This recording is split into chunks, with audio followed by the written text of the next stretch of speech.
Isso aqui. Então vocês não vão sair hoje, né? Obrigado ao filhão, obrigado ao Paulo. Esta é a família Ramos e Torres, louvando ao Senhor. É assim mesmo, querido.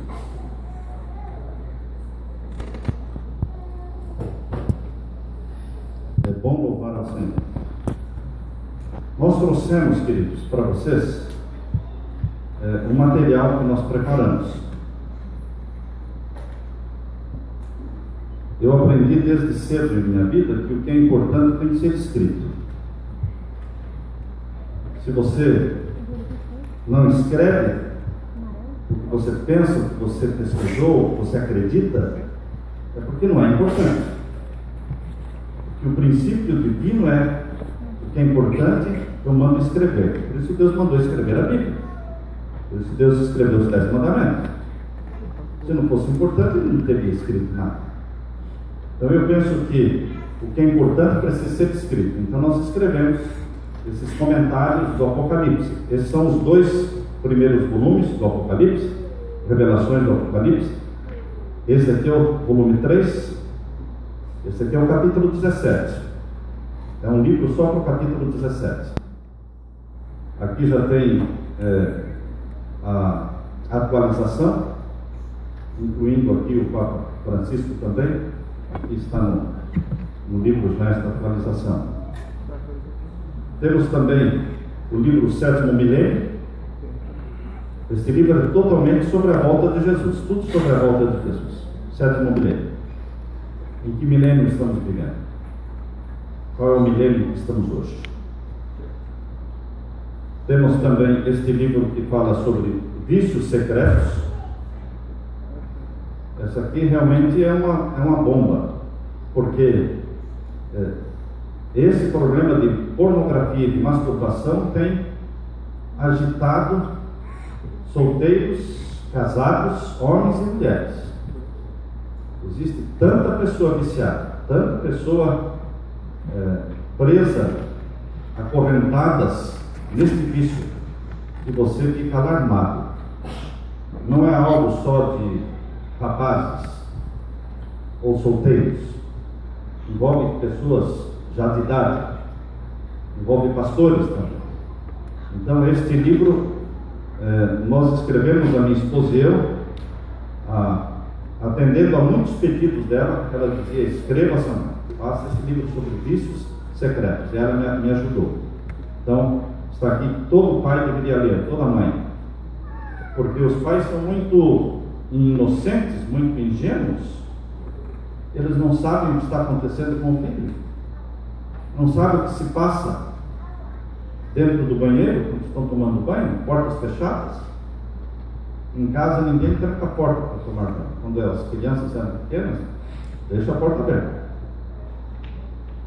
Ninguém dormia no mesmo quarto, né? Os amiguinhos no mesmo quarto, dormindo, ou deixando os nossos filhos irem para a casa dos vizinhos, ou dos amigos, dos irmãos da igreja, para dormirem na casa dos irmãos da igreja. Não. Os nossos filhos são nossos, e nós respondemos por eles diante de Deus. Então nós temos que tê-los debaixo dos nossos olhos. É muito importante orientar nossos filhos. E aqui temos os 2 volumes. Essa é a revelação de Daniel. São os 2 volumes das profecias de Daniel. Esses 2 volumes são totalmente ilustrados. Nós gastamos um ano só colocando ilustrações. Então aqui, esse volume 1 vai do capítulo 1 de Daniel até o capítulo 9. Do capítulo 1 ao capítulo 9 estão neste volume 1. Esse volume 2, que é o grosso, esse é só o capítulo 11 e 12. Se você acha que não tem muita coisa para estudar do capítulo 11 e 12, veja a grossura.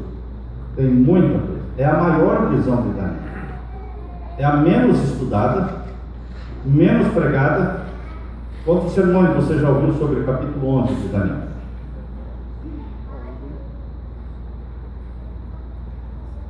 Capítulo 11 de Daniel. Quem aqui já ouviu sermões na igreja sobre o capítulo 11 de Daniel. Uma, duas pessoas.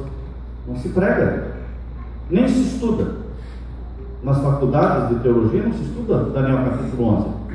Porque os meus professores diziam assim: nós não vamos poder cobrir o livro todo, então vamos começar o capítulo 1, mas não vai dar tempo de chegar lá no 12.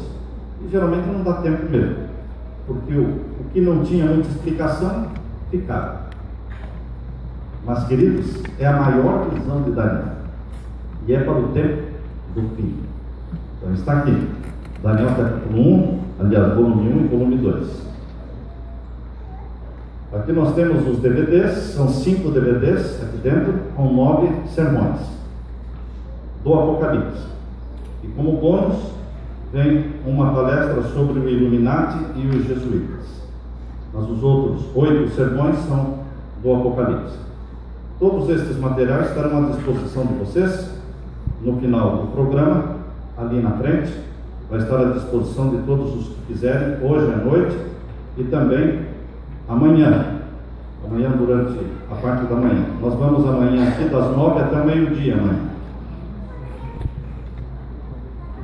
Se Deus quiser, nós vamos abrir uma sessão hoje para perguntas e respostas e vamos abrir outra sessão amanhã para perguntas e respostas. Então são muitas perguntas e nós não podemos geralmente responder a todas por falta de tempo. Então amanhã, além da palestra que vamos ter, vamos abrir também para perguntas e respostas. Nós vamos orar nesse momento. Eu peço a oração de vocês pelo meu pai. Meu pai foi internado no domingo passado. E nós estivemos lá em Telêmaco Borba, estivemos ali com ele 2 dias no hospital, e eu pensei que ele sairia logo, mas ele não saiu até hoje. Ele está lá com problema no coração, e agora à tarde recebemos a notícia de que os rins também agora não estão funcionando. Está com 89 anos. Minha mãe tem 87 anos.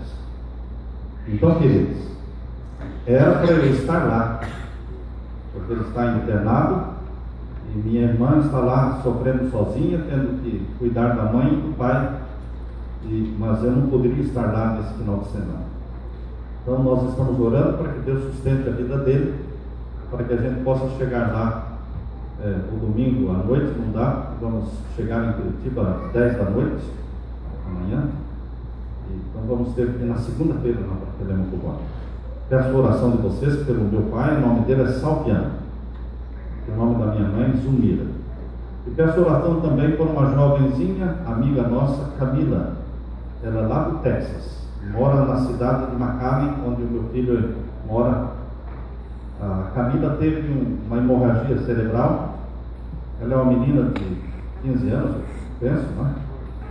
14 anos, canta maravilhosamente bem, muito ativa, e de repente deu esta hemorragia e já passou por cirurgia, mas é um caso muito sério, muito complicado. Peço que vocês orem pela Camila, pelo meu pai, principalmente, e também pela minha mãe. Nesse momento, antes de iniciar o estudo da palavra de Deus, eu quero orar por vocês, mais uma vez. Vamos fechar os olhos para a oração. Pai Santo que estás nos céus, humildemente na tua presença, te adoramos nesta tarde de sábado. Até aqui o Senhor nos ajudou, até aqui o Senhor nos sustentou com a tua graça. Regozijamos-nos na tua graça que nos salva. Eu te louvo pelo Pai que o Senhor me deu, que me ensinou o trabalho, a honestidade, o amor a Jesus, pela determinação, pelo esforço que ele e a minha mãe fizeram para nos educar nos teus caminhos, dedicando-nos para o teu santo ministério.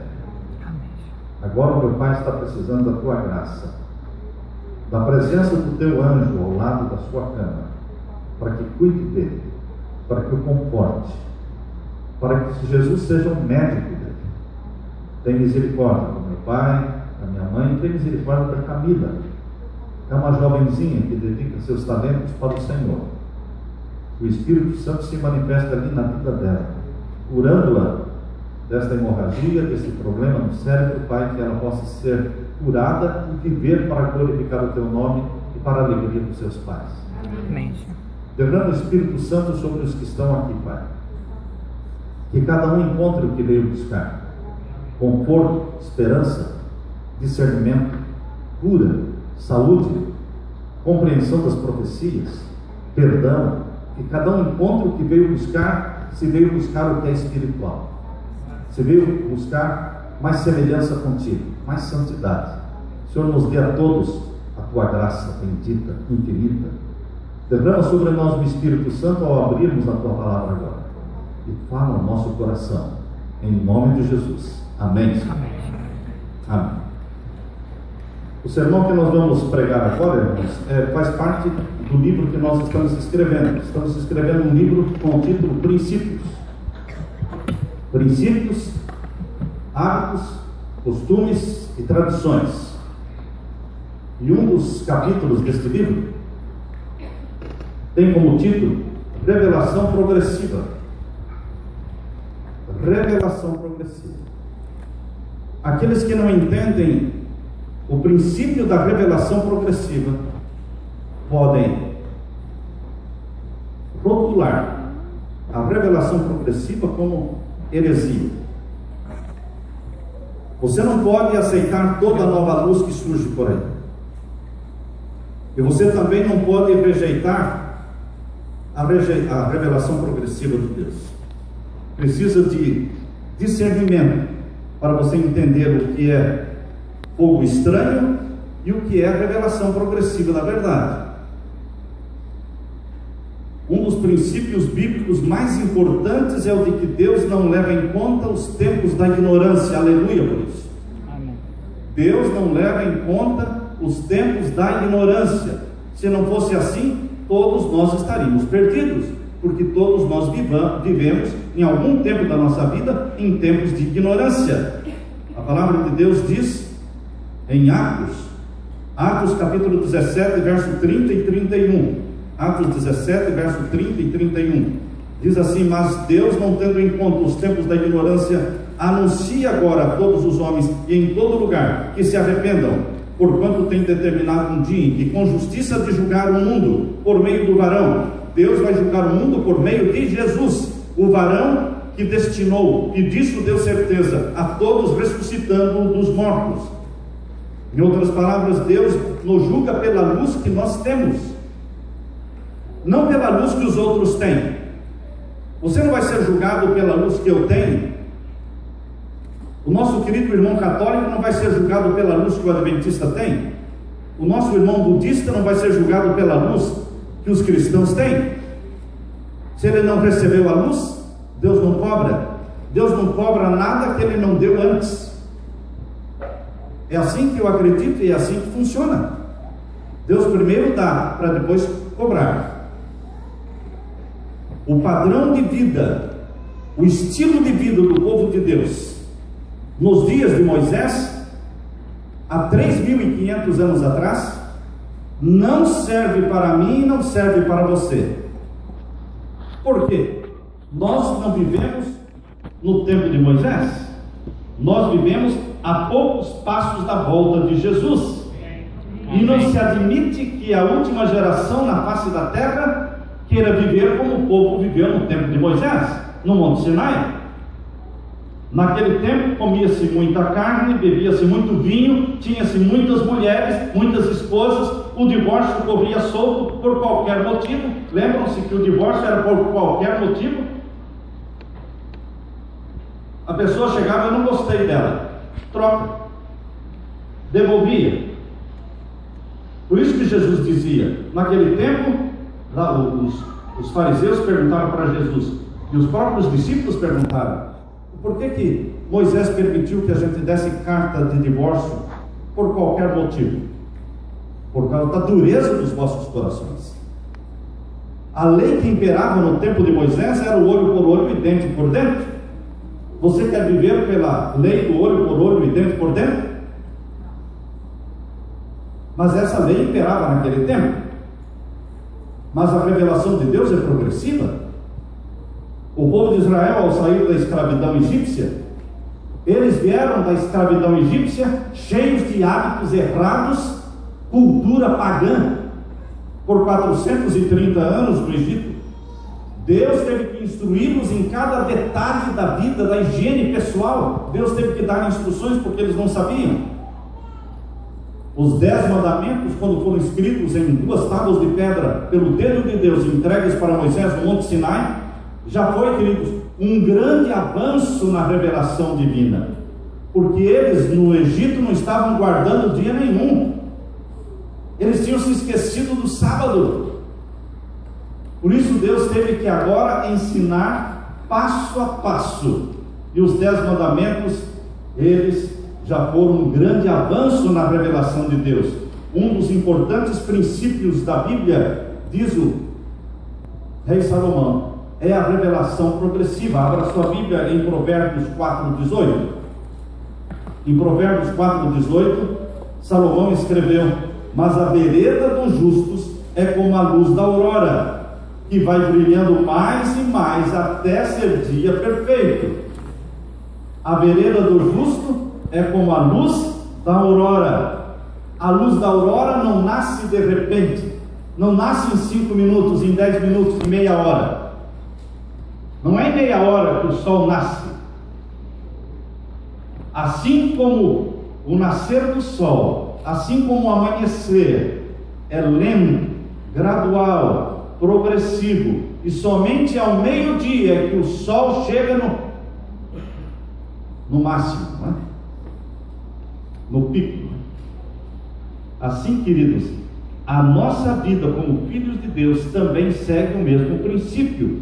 Deus vai revelando progressiva e gradualmente. A vereda dos justos é como a luz da aurora, que vai brilhando mais e mais até ser dia perfeito. Provérbios 4:18. E ainda lemos em Oséias capítulo 6, verso 3. Leia lá em Oséias capítulo 6 e o verso 3. Também fala sobre como Deus age na revelação. Oséias capítulo 6 e o verso 3 diz assim: conheçamos. Só isso? Conheçamos? Não. Prossigamos em conhecer. Não para esse conhecer a Deus. Não para nunca. Nem no céu vai parar. Nós vamos continuar conhecendo a Deus eternamente. Nunca vamos parar de receber revelações divinas. Conheçamos e prossigamos em conhecer ao Senhor. Novamente vem a mesma cena da alva, da aurora. Como a alva será a sua saída. E o que mais? E ele a nós virá como chuva serôdia que rega a terra. O mesmo princípio de Oséias 6:3 e Provérbios 4:18.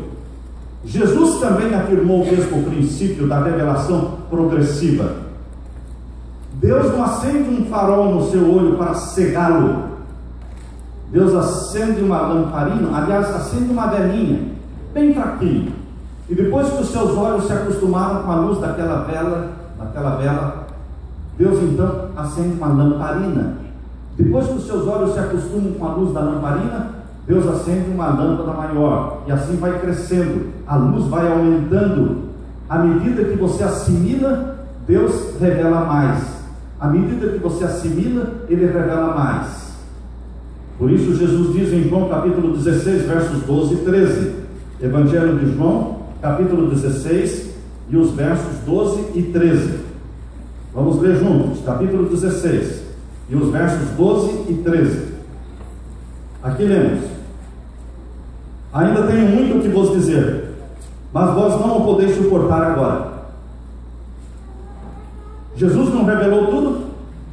Há pessoas que pensam que Jesus revelou tudo. Outros pensam que Moisés tinha revelado tudo. Não, Moisés não revelou tudo. Por quê? Porque a revelação de Deus é progressiva. Os profetas maiores, os profetas menores. Aí veio João Batista, aí veio Jesus. E Jesus, que é a revelação perfeita de Deus, personificada de Deus, ele disse: eu tenho muita coisa para falar, mas eu não posso falar, porque vocês não podem suportar. Não é que Jesus não podia falar, é que Nós não podemos suportar tudo de uma vez só. Por isso diz o verso 13: mas quando vier aquele Espírito da verdade, o Espírito Santo, o Espírito da verdade, ele vos guiará em toda a verdade, porque não falará de si mesmo, mas irá tudo o que tiver ouvido e vos anunciará o que há de vir. Deus, através de Jesus Cristo, enviou então o Espírito Santo para ser o guia da verdade, e o Espírito Santo continua revelando ainda hoje. O Antigo Testamento não contém toda a revelação divina, porque precisava do Novo Testamento. O Novo Testamento não contém toda a revelação divina, porque precisava mais, além do Antigo e do Novo Testamento. Jesus disse que o Espírito Santo nos guiaria em toda a verdade. O povo de Israel não entendeu a revelação progressiva de Deus. E é fatal quando nós não entendemos a revelação progressiva de Deus. Israel tropeçou no princípio da revelação progressiva e não entendeu que Deus não falou tudo que tinha que falar através de Moisés, Jeremias, Daniel. Por não entenderem a revelação progressiva, não conseguiram acompanhar a transição do santuário da terra para o santuário celestial. Não acompanharam. A prova de que eles nunca entenderam o santuário celestial é que eles estão ainda hoje tentando reconstruir o santuário da terra. Ainda é sonho judeu, é sonho do judaísmo reconstruir o templo. Eles estão preparando um time de sacerdotes, sendo treinados de como fazer os sacrifícios, de todo o cerimonial, para que eles possam oficiar como sacerdotes no novo templo que eles sonham em construir.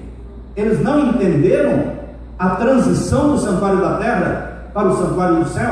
Não entenderam que o santuário da terra era somente uma maquete, era somente uma ilustração, uma cópia temporária do verdadeiro, do original, do eterno santuário do céu que Deus construiu. E porque não entenderam, rejeitaram o Messias, mataram o Messias. Tudo resultou da falta de entender a revelação progressiva de Deus. Quando Jesus começava a falar coisas que eram diferentes daquilo que Moisés escreveu, eles colocavam um pé atrás e falavam: opa, ele está falando diferente do que Moisés falou, então é do diabo. Jesus falava diferente de Moisés, então era do diabo, era de Beelzebub.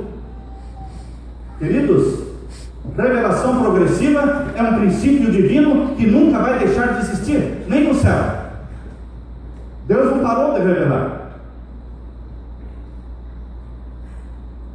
Daniel capítulo 9, versos 26 a 27, Daniel capítulo 9, versos 26 a 27, fala da transição do santuário da terra para o santuário do céu.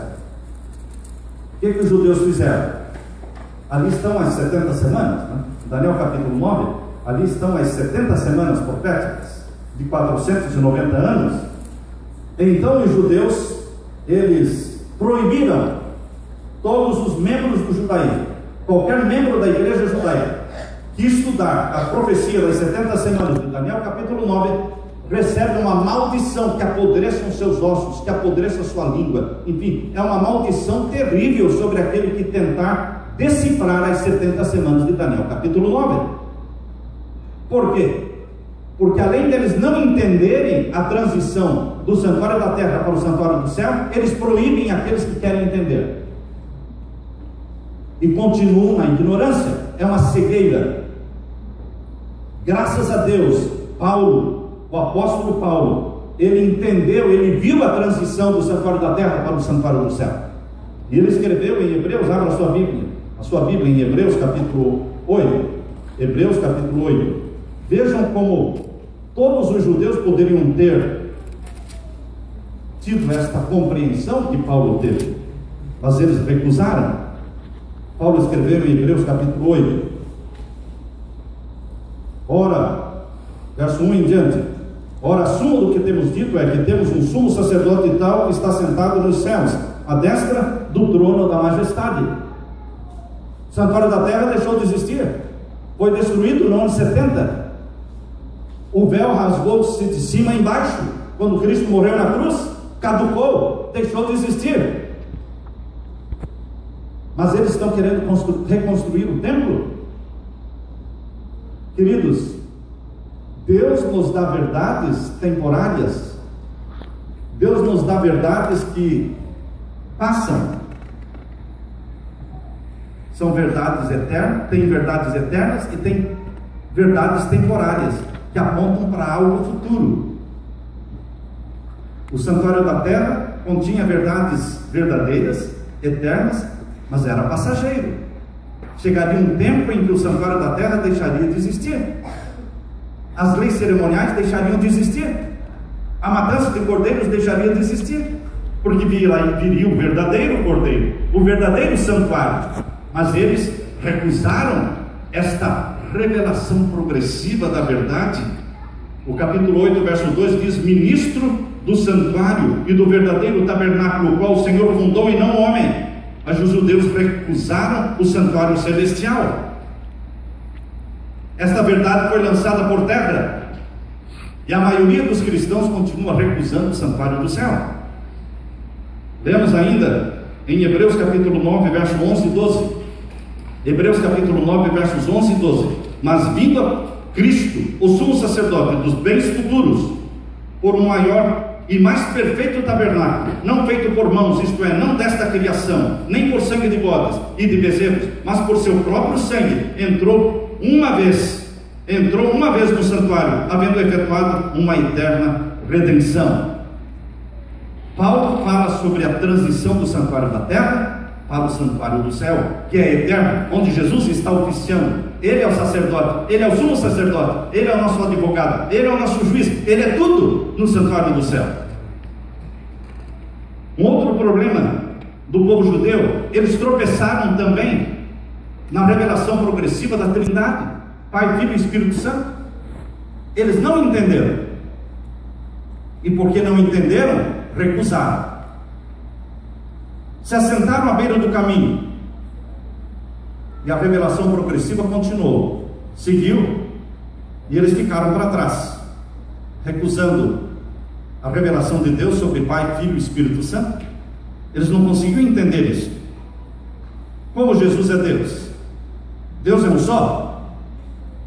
Em Deuteronômio capítulo 6, verso 5, diz que o Senhor Jeová é um só, o único Senhor.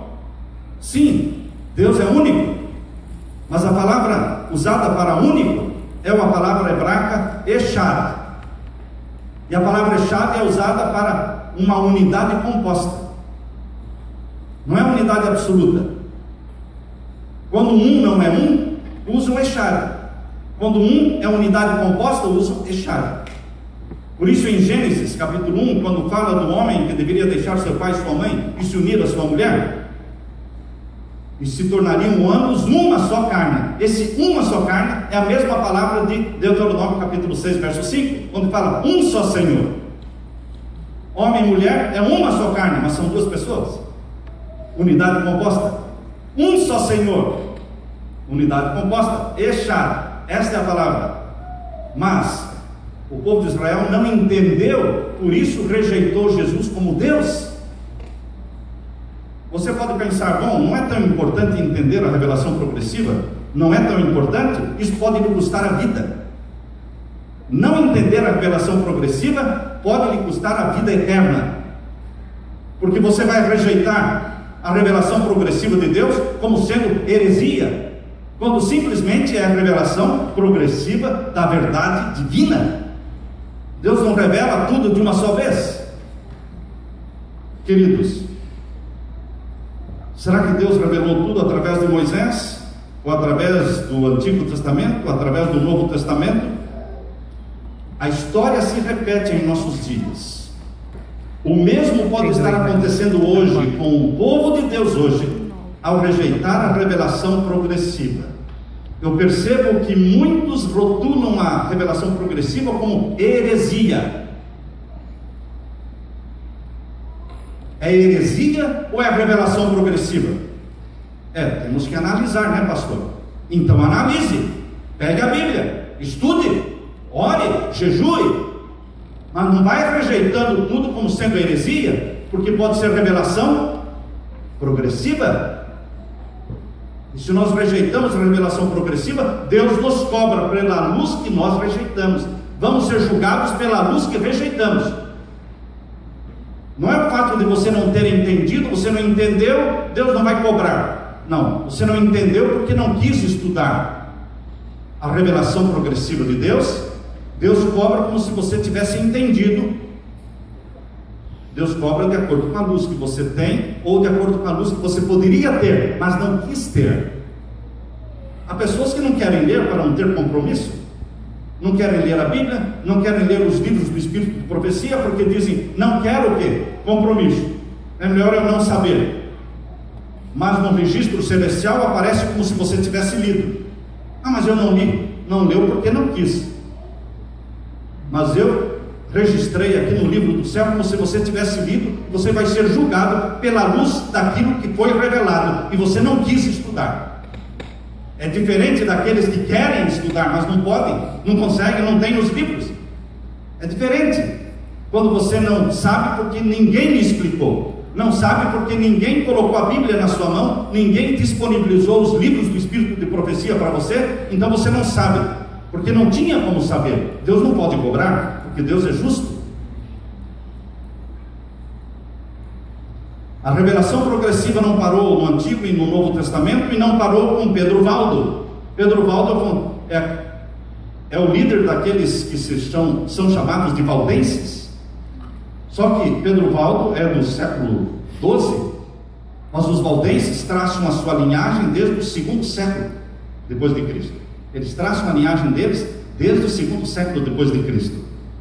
Deus não parou de revelar, não, para os valdenses, não parou com João Wycliffe, não parou com João Hus, não parou com Martinho Lutero, não parou com John Wesley, não parou com Guilherme Miller, não parou com Ellen White. Quando você fala que a revelação progressiva de Deus não parou com Ellen White, então os olhos se arregalam. O que é que o senhor está falando?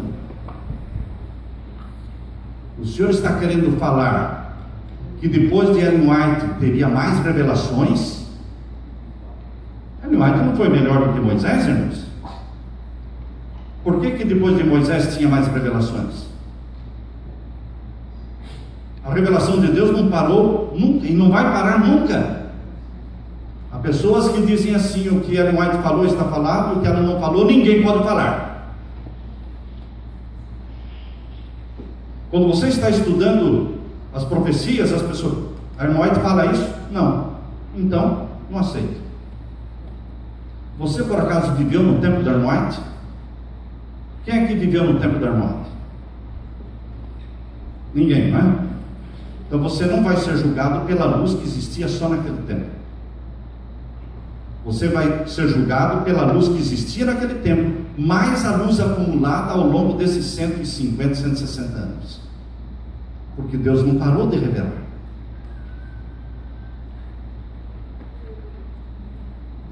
Muitos hoje, em 2014, querem justificar o comer carne e o beber vinho